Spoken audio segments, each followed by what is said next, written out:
Good evening and welcome to Yeshiva YouTube Daily Doubles and continuing Masechtas Yevamos, arguably the hardest Masechta in Shas. We'll do tonight Perek Yud Gimel, Mishnah Vav and Zayin.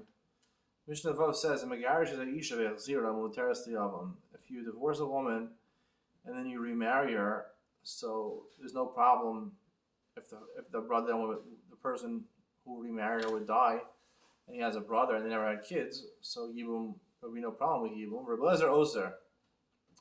Lezer Aser because he made a takana derabbanan. We'll see what that's based on in a second. The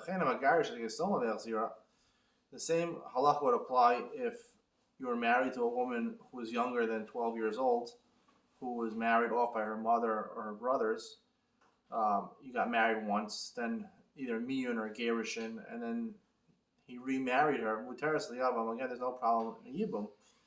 There's no reason for there to be a problem with Yibum. Rebelezer Osa. However, Rebelezer says there is a problem with Rabbanan because he's worried about, we'll see in a second, in the next case, which is Ketana Shesia Avia in his Garsha, Ki Yisoma B'chayav, Hechzira Divri HaKol Asur Liyav. There's a problem if she gets married off as a young girl by the hands of her father. Her father marries her off as a young girl under the age of 12.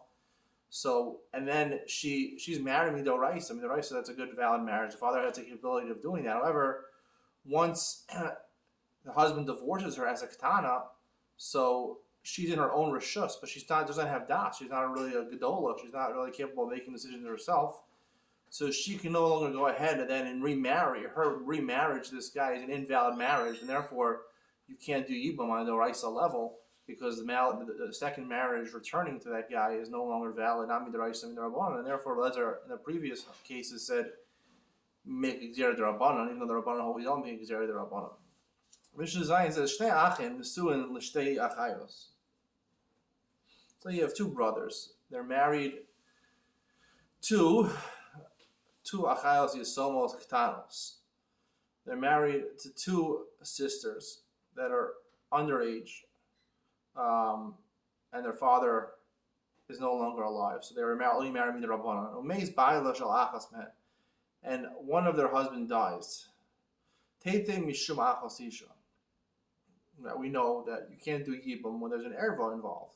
So therefore, there are two sisters, right? So the one husband who's remaining has two sisters in front of him. He's married to one of them, and another sister awaiting yibum. So the second one is excluded from Yibam. You don't have to do anything because she is the sister of your wife. If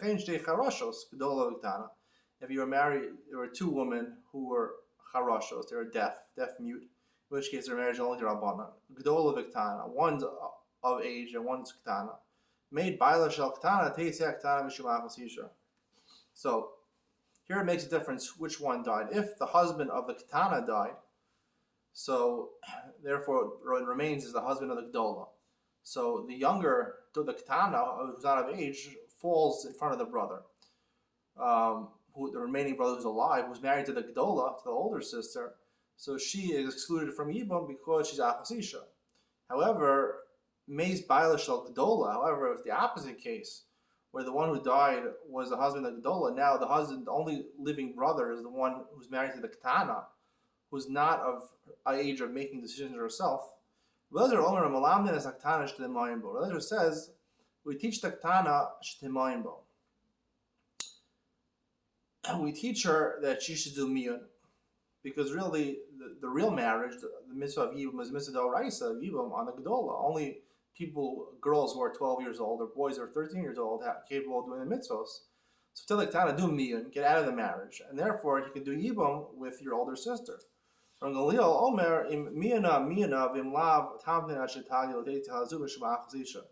she wants to, it's up to her. It's not fair she has to give her husband. If she wants to do me and do it. If not, not. If she's not, then wait till she grows up to be a Gdola, and therefore her sister will be excluded because of Achasisha, and she can remain with her husband. Yeshua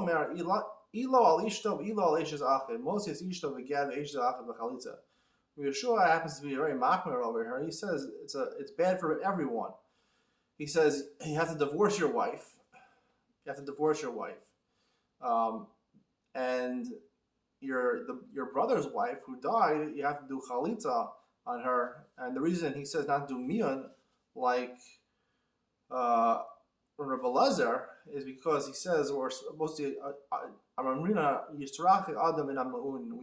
We try to avoid doing mian. We say mian is like Yerush, it's a bad thing. We try to avoid doing that. So therefore, since we try to avoid doing it, so therefore it's better that everybody loses out. I'll discuss in greater detail in Ian Mitzia what this machlokus between Rabbi Yeshua and Rabbi Elazar is, and how it goes into understanding the fundamental difference between Rabbi Yeshua and Rabbi Elazar. They argue many times in Shas. This is Rabbi Yeshua, I believe, ben Hanania, and Elazar ben Horkinus. Argue many times. We'll talk about the machlokus Ian Mitzion coming up next.